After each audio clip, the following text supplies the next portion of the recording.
Hey everybody, welcome back to another video today. We are in the garage today. Gonna be talking about the top 5 gear items that you need this ice season, that you need to kind of dial in. We're gonna be talking about all kinds of different stuff in this video. Electronics, we're gonna be talking about augers, we're gonna talk about maybe some lures that you should maybe consider putting in your box this season. Talk about gear bags, rod bags, yeah, all kinds of stuff that you're interested in this ice season. Gonna be wanting to dial in this is the time to dial stuff in. And so wanted to go through a few items for you to kind of get ready for this ice season. So we'll jump right in. And first of all, start talking about augers. For a long time, I used the clam plate, and this is a fantastic setup. It got an Eskimo basic bit on this. I believe this is just a 6-inch auger, but this is just kind of a basic setup that you can use. It's fairly light, all kind of depends on the drill that you're gonna use. I've got a rigid on here, and I think it's like a 5 amp hour battery, or maybe it's actually a 4 amp hour battery, but this got the job done. If you don't drill a ton of holes, this will do it. I carried 2 batteries with me, and it, for the most part, did pretty good. But those seasons where you got, you know, good 12 to 15, 20 inches of ice, it definitely has its limitations, but you can get past that by upgrading your auger to, you know, a DeWalt to Milwaukee. But the ridges are great. The clam plates are great. Fantastic. I'm probably going to get rid of this guy and sell this season, because we upgraded last season to the Eskimo E40, and this is an absolute beast of a drill. Fantastic drill if you're looking to get into the market in one of these guys. The Eskimos are a fantastic option. Not as expensive as the other brand that's fleeting me at this moment. I'll put it up here, but all kinds of brands. There's the Striker, there's the Eskimo, and then there's the Alpha. Why is it fleeting me at the moment? But anyways, fantastic little drill. This guy has a light at the bottom that shines. You can kind of see that there. And forward mode, reverse mode. This is a fantastic auger. It comes with 2 batteries at least. The package I bought last year from Shields had 2 batteries with it, and so I'm sure there's going to be some Black Friday deals. But this is an auger that's going to last me a long time, and gonna serve me well. It's an 8-inch bit. Don't have a super big need for a 10-inch auger, but down the road might look at doing something like that. But the E40, I've put a season through it so far, drilled a ton of holes, and I haven't even had to go through one single battery, but it's a beast. It's an awesome auger. And so I think I've got enough time on this to say this is a good purchase. And so, you know, you don't have to spend a ton of money. I've got a hand auger as kind of an emergency backup that I always just keep in the sled just in case, because you never know. If something happens, you always want to kind of have a backup. And so I have that as a backup, just in an emergency kind of scenario. But those are the augers, the setup that I use. The next thing I want to talk about are electronics. And for the longest time, and really the first setup that I got, was this little guy. This is the Garmin Striker. And this is a fantastic little setup here. I'm going to be putting this up for sale probably here soon. It comes with a lead acid battery, and this is a unit you can put on the boat. It's a unit that you can use during ice season. It's got flasher mode, and this will serve you well. It's a fantastic little unit, and this I carried with me pretty much everywhere. Pretty light. We'll talk about batteries here in a moment. You can definitely upgrade to a lithium battery and make this thing even lighter. But this is a setup I used for a long time. Then the next 2 units are the Humminbird Helix, the 5, which the 5, actually, I didn't know this until I started using it on the boat just for mapping purposes, but it actually has an ice mode, which is super cool. And so you can pick these units up for probably around $300, maybe a little bit cheaper. But this is a fantastic unit. And then the 7, so I've got the Helix 7 and the Helix 5. Still going to use both of these to some degree. I do have to get shuttles for them. If you've got some ideas for shuttles, I might go with a Summit for the big one. But there's also some like Vexilar, I think makes kind of a cheap $30, $40 shuttle. I ran that last year with this guy, ended up breaking off the arm, and so I can't use it this year. So I'm kind of in the market looking for a basic shuttle setup for these guys just to use for the flasher mode. But the biggest thing that I am excited about this year is this.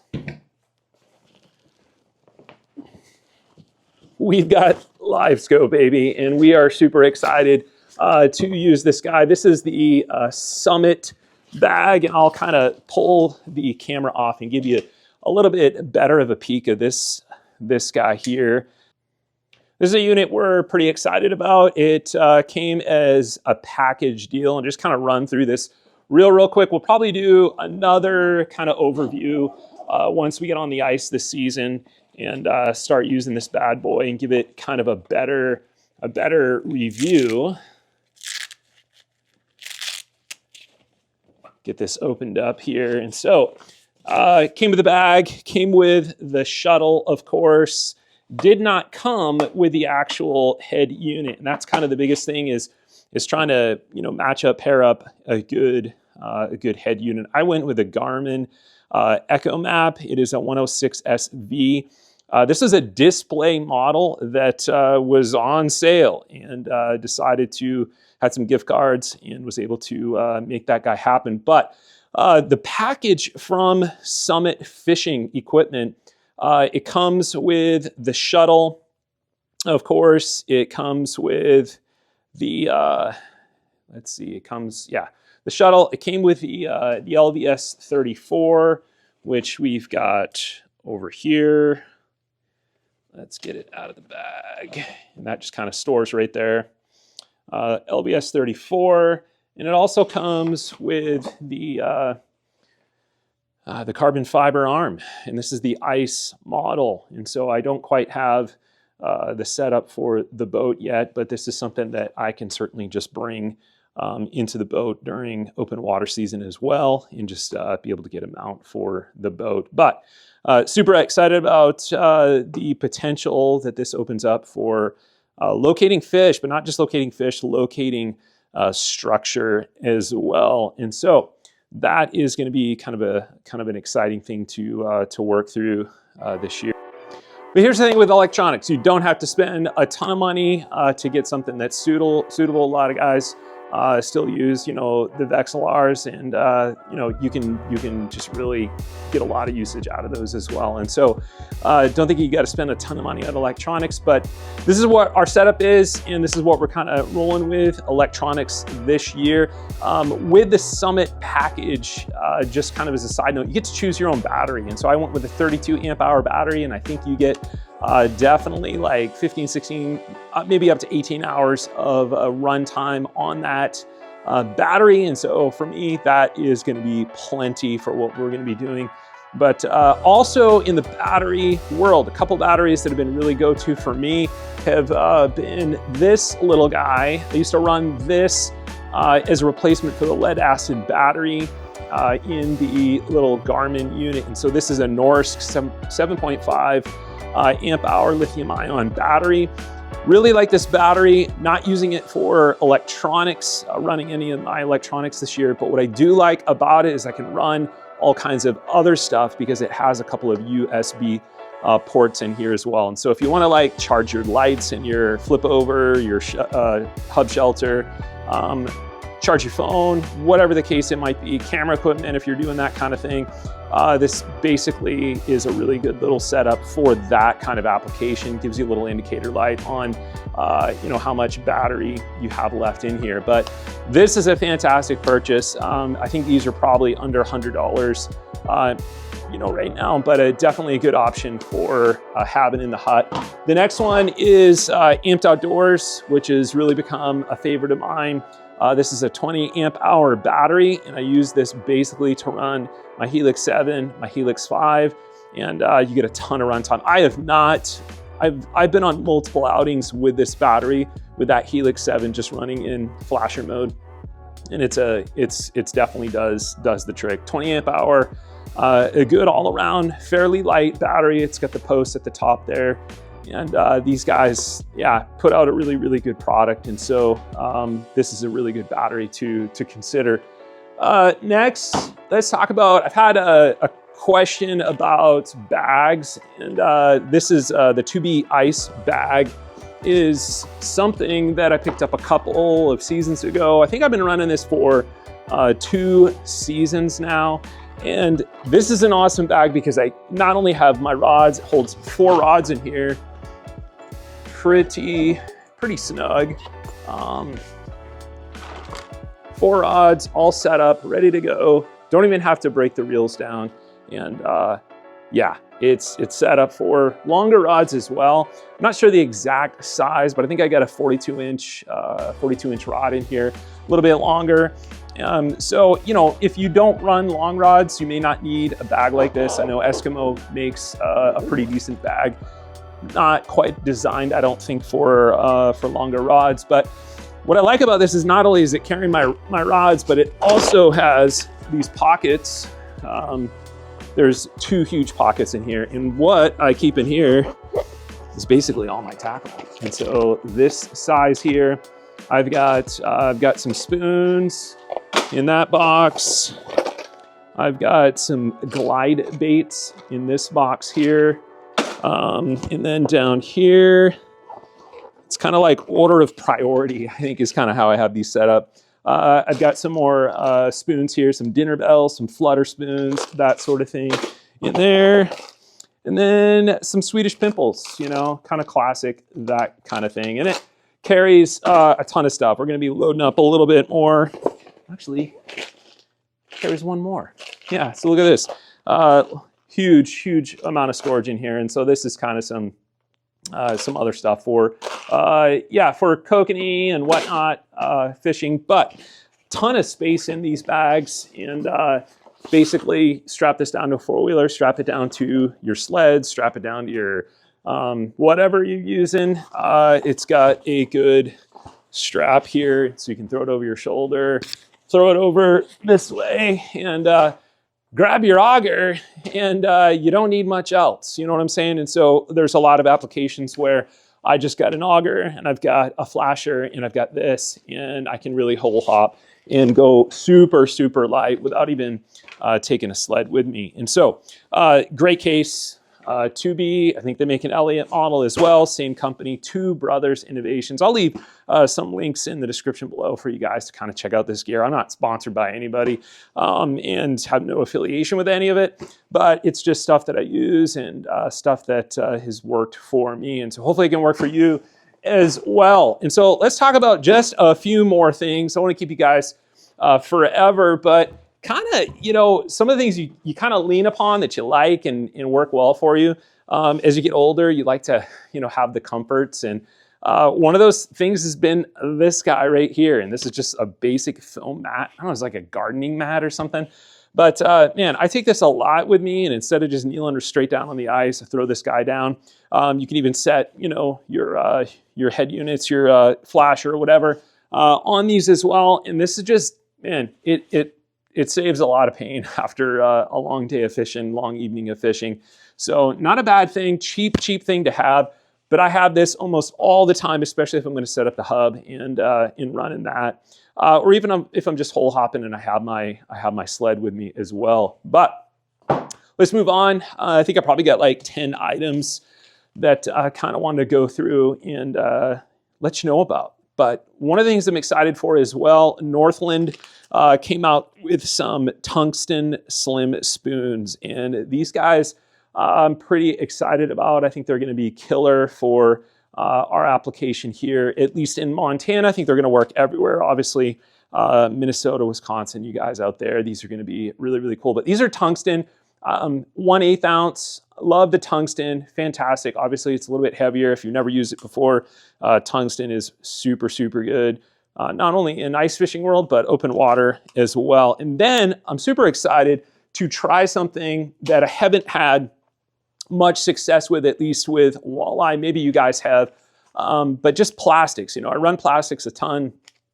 during the open water season, but haven't had a lot of success and haven't tried a ton during the ice season. But kind of heard from, you might have heard of the Crappie Chronicles guys, and obviously they're crappie fishing and slaying crappie, but listen to a podcast, and they were talking about how they were slamming not just crappies, but they were slamming walleyes as well on these guys. These are the Niku plastics. It's called the Flutter Fry. And so pair this with like a 16th ounce, 8th ounce, little basic, jig head. Got it in the neon color, as well as, I'm not sure what this is called. This is chartreuse orange, and then this is chartreuse white, essentially. But excited to give these a try and see what happens this ice season. And so obviously you can pick up some perch, and if you've got crappie around you, these are going to be killer as well. But the Flutter Fry, I think they make like the Soldier Fly and that sort of thing, all kinds of options. But these are two things that I'm really going to use a ton. Of course, the glide baits were really killer for me last year, and excited to use those. The dinner bells from Frostbite, if you've not used some of their gear, super good as well. Won't talk about rods today, but I'll talk about rods in another video, in some of the reels as well that I like to use. But last thing I want to talk about is my sled setup. And this is always a work in progress. And if you're like me, you're always kind of like, tweaking and, making stuff better and better and better. And my sled is always a work in progress. I had just a basic sled, nothing super fancy here, guys. But, it all depends on what I'm going to be doing during, an outing. This is the sled we've been running for, several years. And, nothing fancy to this, but I've kind of tried to maximize the space by adding had some aluminum bars that weigh next to nothing, just to kind of expand what I'm able to put on this. This box is something I really love because I can keep a lot of gear in here. All that miscellaneous stuff where you're just kind of like, where do I put this? Where does it go? If it ends up in the bottom of the sled, it just ends up getting just thrashed and beat big time. But a little of everything in here. I've got some finicky foolers that I'm still playing around with. Don't use them a ton, but the jaw jacker. If you don't have a jaw jacker, man, invest in one. They are fantastic. Always have kind of a dead stick, option set up, and the jaw jacker is really good. Sets the hook for you.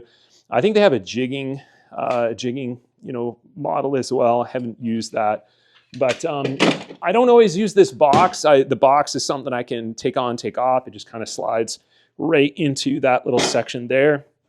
And it's kind of thing if I'm going out for, a long time, I'm not going super far because I'm pulling this by hand. I'll throw the box on. And then something I'm adding, haven't quite finished this yet, is I've got a few extra bars here that I'm going to attach so that I can run my milk crates kind of on the back. I can put three of them back here, and that's something that, just more space without, getting a bigger sled. I kind of like to be as slim as I possibly can. And just a little bit of a tweak, a little bit of a variation. And then one last thing that we're going to be using a little bit this year is a Smitty sled. And Smitty sled is basically just a set of skis. And we'll get this kind of on the table over here so you guys can see it just a little bit better. But lots of different ways to do this, guys. There's tons of videos online, but just took a couple of pieces of, these are like straps for strapping pallets down, stuff on pallets, the wood is, and ran some screws in the back. You want to just kind of countersink those screws so they, sit below the surface so they're not dragging and that sort of thing. But you want downhill skis, not cross-country skis, because the cross-country skis have kind of some serrations. And anyways, this still got some work to it, to do to it. It kind of, it's not solid this way and that way, left and right, whatever you want to call it. but I think I'm gonna keep it that way because it's gonna flex as I turn. And so I think that actually might end up being a good thing, but I need to put some eye bolts basically here and here so that I can run some bungee cord. So my sled will just go on top of it and bungee cord it down. And yeah, when you get a lot of snow, it just makes it a little bit easier to pull, that beast by hand.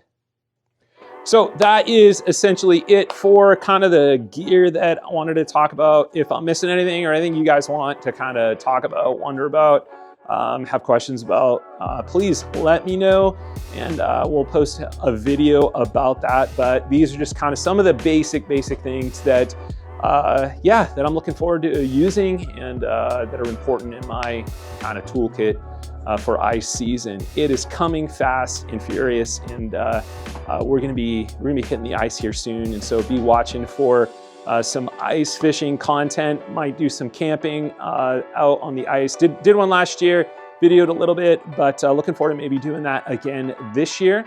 And then also hitting some different lakes around the area that are just not as local. We get lots of local lakes for us here, bodies of water to fish on. And so it makes it really easy to kind of stay local, but we're gonna try to be hitting some other bodies of water this season as well. And so stay tuned for more content. If you're not subscribed, love for you to subscribe. So appreciate those of you that have subscribed, that watch, that like, that comment, and yeah, super excited what the ice season is gonna hold. And love to hear from you guys as well in your story. And yeah, just what you're looking forward to this ice season the most. Maybe it's a PB walleye through the ice. That's really a big goal of mine, is to break my PB, which is not very big, through the ice. But looking forward to putting some big walleye in the ice this year. Thanks for watching, guys. See you next time.